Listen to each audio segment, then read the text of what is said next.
let's talk about a couple reasons why that first pancake or that first round of pancakes is never quite right. So it's the weekend. You wake up in the morning, you're going to make pancakes. You're either going to make them from scratch or you're going to make them from a boxed mix. And you make your batter, you turn on your pan, your griddle, and you put that first pancake or that first round of pancakes down. You flip them over, they're done. You take them off, and then you do your second round or your second pancake. And these ones are just, they're prettier.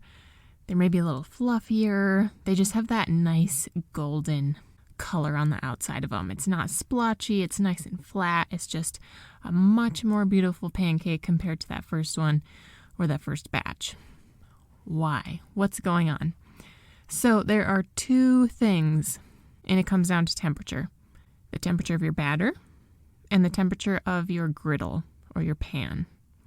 One, by the time you get to your second pancake or by the time you get to your second round of pancakes, your griddle or your pan has actually come up to the right temperature. It's gotten hot enough.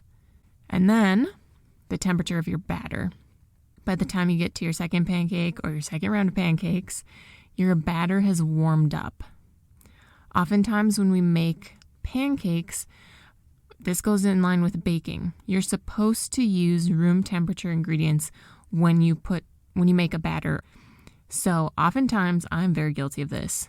When I make pancakes, I'm using refrigerator cold milk and refrigerator cold eggs. It just is what it is. But this affects how the pancakes cook. So, what can you do to fix this? A couple things. You could actually plan ahead. Take the milk out a little bit early, measure out how much you need, and let it sit for a little while. If you're not comfortable with that, there's a couple workarounds. But with your eggs, something I will do is I will fill a glass with warm water, and I will put my eggs in the warm water for a few minutes before I need them. And that makes a big difference. It seems almost insignificant, but it really brings the eggs up to room temperature or much closer to room temperature compared to what they were coming right out of the fridge. Another thing you can do is make your batter with your cold ingredients, your cold milk, your cold eggs, and let it sit for a while at the same time you could have your pan or your griddle preheating. Now, your pancake batter will probably be all right. The one thing to think about is the leaveners in your pancake batter, your baking powder and or your baking soda.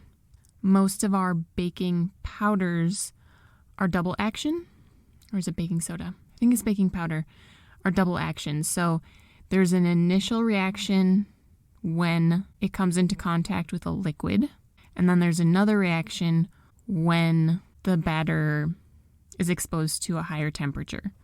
So that just means that the double action, the second action, when you put your pancake batter down on your pan or on your griddle, the heat will help give rise to your pancakes. But I mean, if you have a whole bowl of pancake batter, those last pancakes still turn out all right, even though the batter has been out for several minutes, however long it took to get to the bottom of your pancake batter bowl, and those pancakes still rise. So you should be all right there, but that should give you enough time to heat up your griddle and let your batter warm up. Now, heat up your griddle for longer than you think you need it to heat up.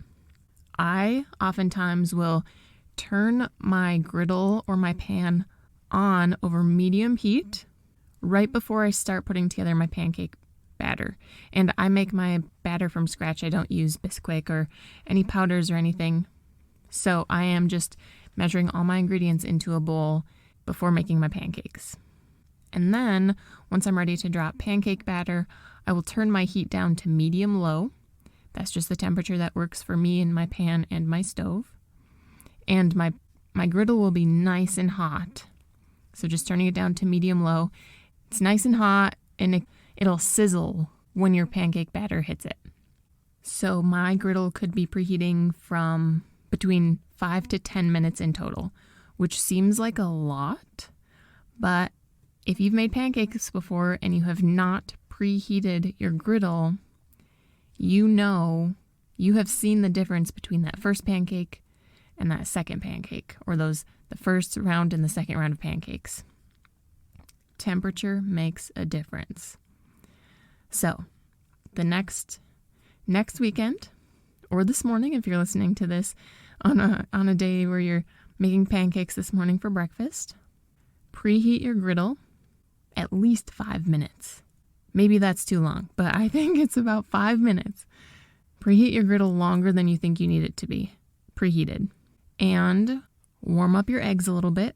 Pop them before you crack them open. Pop them in a glass with some warm water. If you want to bring out your milk a little bit early too, that will help.